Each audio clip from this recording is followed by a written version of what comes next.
What's up, guys? Welcome to the channel. Today we have a lot to discuss about the world of football. Most importantly, the clash between Real Madrid and Barcelona over the weekend in the Copa del Rey final. If you're new to the channel, subscribe to this channel, like this video, share, and leave your comment. The El Clasico. This weekend, we were graced with a beautiful and interesting football from these two teams. This time, they played in the Copa del Rey final, whereby Barcelona won 3-2 in extra time.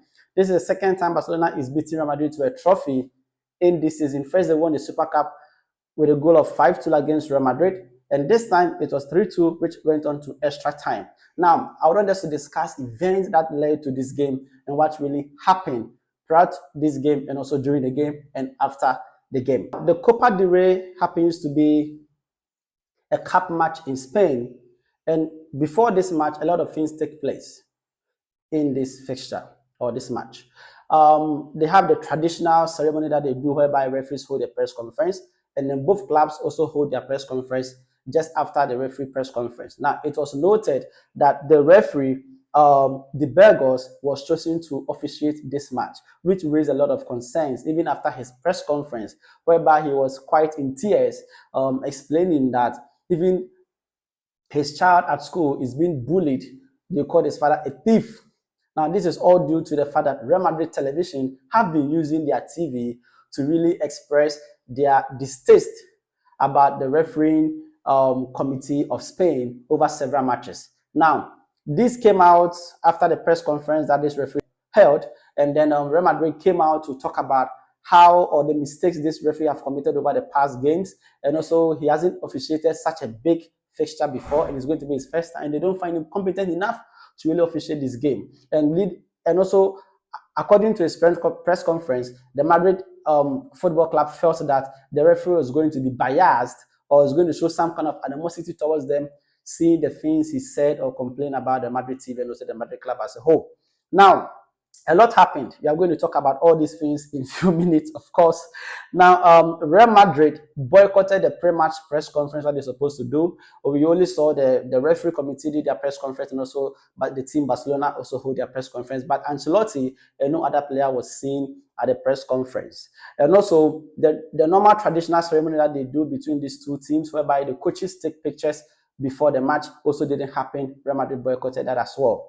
And also Real Madrid refused or failed to train a day before this fixture, what they normally do, whereby you have to train in the stadium to really acclimatize yourself or familiarize yourself with this pitch or the stadium even before the fixture. Real Madrid failed to do so. And to the extent that Real Madrid threatened that if the referee is not changed, and also the VAR officials are not changed, they are going to boycott the fixture.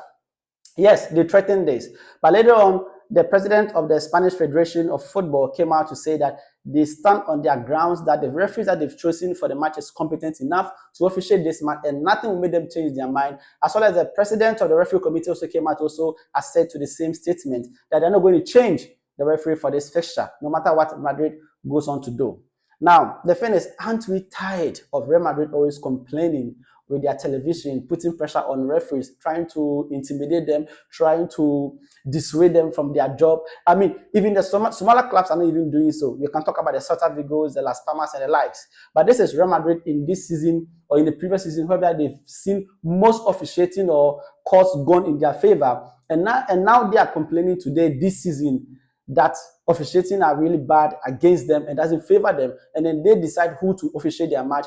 And I'm very glad that the Spanish Federation of Football really stood their grounds in this time and not to give in to their demands or their threats. In all these, Barcelona remained calm in their camp, preparing for the day ahead, preparing for the big day ahead, because they know what they were on to.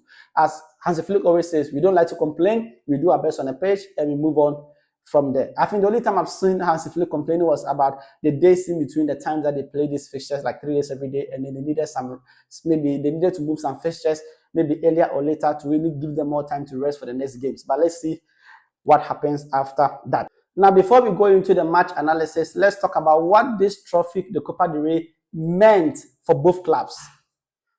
For Real Madrid, it was all to play for, seeing that they were out of the Champions League competition and they are 4 points behind Barcelona, and they have Barcelona to play in the coming days in this league. They needed this trophy to really to give them a cushion for the season. At least they wouldn't go trophyless.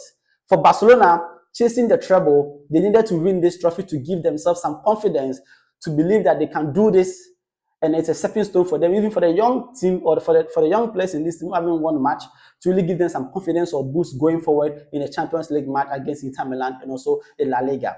So it was all to play for Real Madrid and also all to play for Barcelona. But at the end, Barcelona came out victorious over Real Madrid in an extra time, having won 3-2 in this fixture.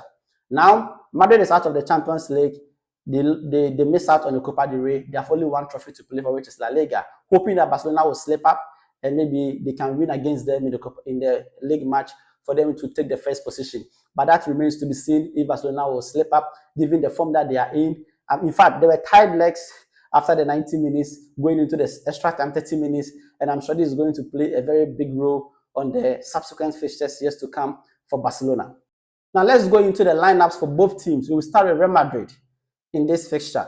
Real Madrid decided to go for the number 4-4-2, or what we see as 4-3-1-2 formation in this game. In their goal, we have Thibaut Courtois in goal, Asensio Rudiger at centre back, and also we have Vasquez at right back, and also Mendy, who wasn't fully fit, as a left back. We have Dani Ceballos, Tchouaméni, Valverde in the midfield, also Bellingham as well, and then we have Rodrigo and Vinicius Junior playing two top. So this shows that Ancelotti set up his team to really have more numbers in midfield and also to assist his defense line as well. So basically packing the bus. Now for Barcelona, they went for their 4-2-3-1, also the 4-4-3 formation, whereby Szczesny was in pole, Juan Martin, which remains a mystery for most Barca players, but this guy has been solid over the past games.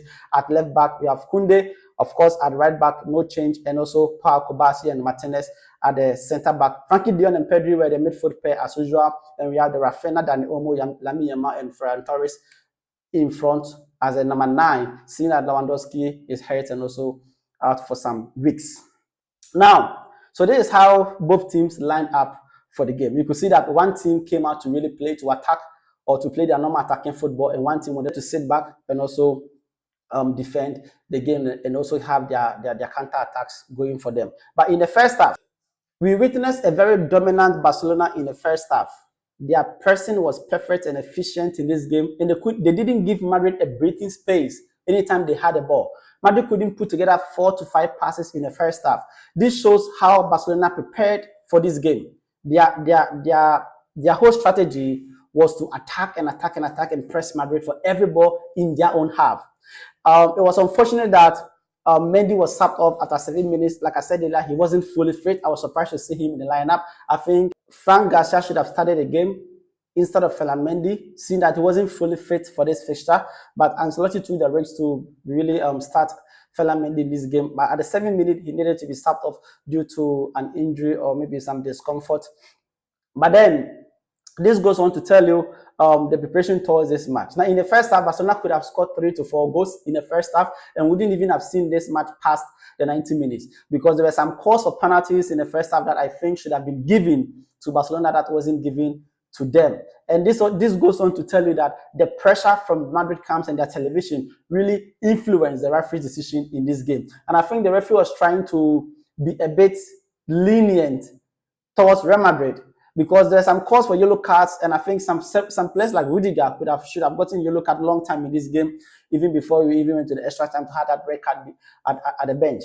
But that goes on to tell you the influence or the pressure that this television or this club's television gave to the referee and how it affected his officiating in this game. But if you look at this game on a fair ground, we could tell that the referees, most of his decisions went in favor of Real Madrid. Even the 50-50 balls went in favor of Real Madrid. And then the course was, I said, penalties that could have gone Barcelona's way, that we wouldn't have seen this match past 90 minutes. So it was unfortunate, but then at the end of the day, the best team won. And then we go on to talk about it. Now in the second half, Real Madrid took control of the game with the introduction of Kylian Mbappe, who came in the second half together with Lucas Modric, and then the game really changed. For a moment, Real Madrid go back into this game, and yes, the comeback came. They went from 1-0, and then in the 46th minute, Mbappe equalized from a free kick, which gave them on a level point with Barcelona. And then we had a goal from Tchouaméni on a corner that put them ahead in this tie. Now, for a moment, yes, every Barcelona fan started maybe doubting that if they could do this, they could do this, they could do that. And the comeback kings have always known them to be. Real Madrid really came back from 1-0 to 2-1, and it all seemed that Real Madrid was going to take this cup away from Barcelona. At least it would have been a season that they could have gone with, maybe being okay by getting at least a trophy for them. But what happened in the in the in the 84th minute, there was an assist from Lamine Yamal to Ferran Torres, whereby he scored. That sent the game into the extra time, and a lot happened in the extra time. You could see that Barcelona players were tired, given how they pressed in the first half. They had to endure the second half as well because Madrid really pushed them to the wall. But at the end, they were resilient in their defense. They remained calm in all this pressure. And in the extra time, Jules Kounde, who came to save the moment in 116 minutes, he scored the third goal, which gave Barcelona the win over their rivals in Spain. So Barcelona were crowned the champion of Spain in the Copa del Rey on Saturday. In the second half of the extra time where the game was won, a lot happened. I would like to highlight a few things that happened in the second extra of this game. Now, there was a call for penalty by Rafinha that he fell with a contact. But then, after VAR review, it was said that there was no contact, and therefore Rafinha simulated the fall, and then he was given a yellow card for this. But to me, I think this was a clear penalty that should have also gone in the way of Barcelona. But as usual, those calls were not even made in the first half of the game, and I didn't see it changing in the second half or the second extra of this game. And like I said, I think the referee was trying to look good in the books of Real Madrid, and at the end of the day, the best team still won. And credit to Jules Kounde, who scored in the 116 minutes in this game. To put his team ahead and to avoid any controversies in the penalty shootout. Yeah, because for a moment I thought this game would have gone to penalties, but yeah, Jules Kounde came in to save the day for Barcelona. Now, after the whole game, I think a couple of players were involved in some kind of misconduct and they received red cards and some yellow cards as well. We can talk about Rudiger. For what happened, I'm not really sure, but I read that he threw an ice or something towards the referee, and it got to a time that his teammates have to really stop him from going to beat the referee, which I see to be like a serious offense. And I think he came on social media to really apologize after the whole thing, but he was given a red card for that. And I'm sure that after the discipline committee sits on this case, Rudiger is going to receive a lengthy ban. Lucas Vazquez also received a red card, also from the bench for decent conduct, and as well as Jude Bellingham, who also received a red card for the final whistle for unsportsmanship conduct as well. I think Real Madrid as a club have really moved from the top to the down for me because of their misconduct in the past games, and also their recent transfers and refereeing decisions on their television station. I mean, we knew Real Madrid club to be a club of a class. They are the best club in the world, no doubt. They have the Champions League trophies. They've won a lot of La Liga, and I mean, they are the team to beat.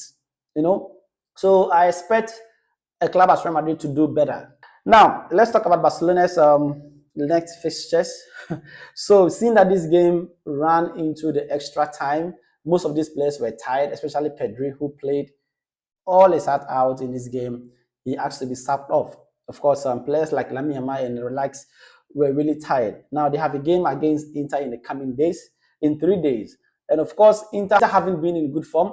And I expect Barcelona to really dominate in this game, seeing that they are playing at home, and then that gives them advantage over Inter Milan. And we've seen that Inter Milan in a couple of games haven't really done what they've lost their last 3 games. They didn't even score a goal. I mean, we've talked about how defensive, how organized they are defensively as a team, and how good they are with their midfield and also attack.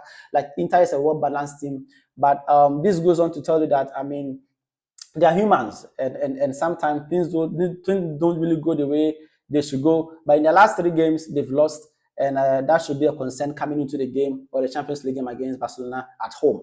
Yes. So talking about the Copa del Rey titles, Barcelona have won it more than any club in Spain. Currently, they have 32 Copa del Rey titles. Athletic Club have 24 Copa del Rey titles. Real Madrid have 20 Copa del Rey titles, and Atletico Madrid have 10 Copa del Rey titles. They continue to show their dominant force in this particular cup match. Hopefully, in the coming seasons, we see Barcelona winning the Champions League and also more of the La Liga, as well as other international or European competitions that they are involved in. And I think these young players playing together from this time are going to really be a force to watch in the coming seasons. Give them about 2-3 seasons of playing together, and I'm sure that the world will be excited to watch a dominant Barca again in Europe. That will be all for today, and I'll see you guys in the next video. Goodbye.